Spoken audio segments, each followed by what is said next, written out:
Tell me, what can we see from here in terms of wildlife? It's just magic. You on the top of a rise, and you've got fantastic 360-degree view, and you've got elephants over here with 3 rhinos, 2 adults and a young, reticulated giraffe in the distance over there, Grevy zebra and Birchall zebra are up ahead, Thompson's gazelles and Grant's gazelles and more zebra.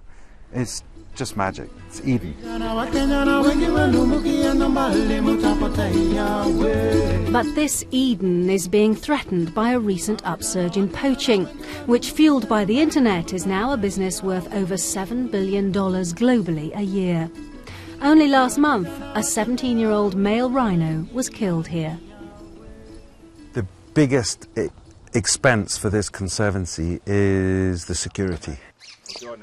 We're probably talking in the hundreds of rangers, radio equipment, repeater masts, an aeroplane, huge electric fence that's protecting 60,000 acres that needs to be maintained. I suppose the danger is that it's so expensive that some conservancies, it just won't be sustainable for them. That's exactly right. I mean, recently a conservancy in the western part of Laikipia decided to give up its rhinos and translocated them and pull down the electric fence because it was just costing them too much. In the 1970s, there were 20,000 black rhinos in Kenya. Now there are around 600. The Ol Pejeta Conservancy in Laikipia is the largest black rhino sanctuary in East Africa. It's also home to 4 of the last 7 northern white rhinos in the world. The demand from Asia for rhino horn for so-called medicinal reasons has devastated the rhino population here.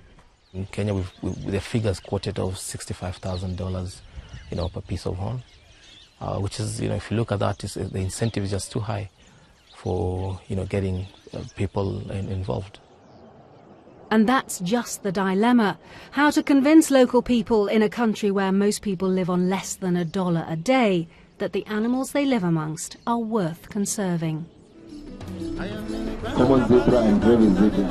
You can see the stripes of the Grevy zebra are a little bit thinner. Which is why these locals, many of whom have never seen wildlife up close despite living just a few miles away, have been invited to Ol Pejeta today. Most people don't have an opportunity to go there. So what do they think? That it's just tourists who have the privilege of seeing such animals. So to them, they feel left out. They have nothing, they have no attachment to protecting wildlife. 38-year-old Isa has come to see his first rhino. So today's the day.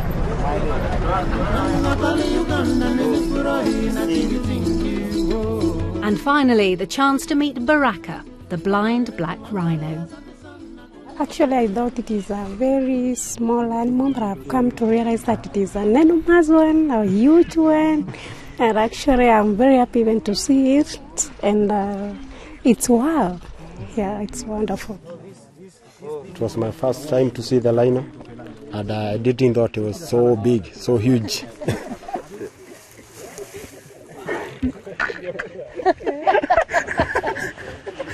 Man meets rhino for the first time and enjoys it.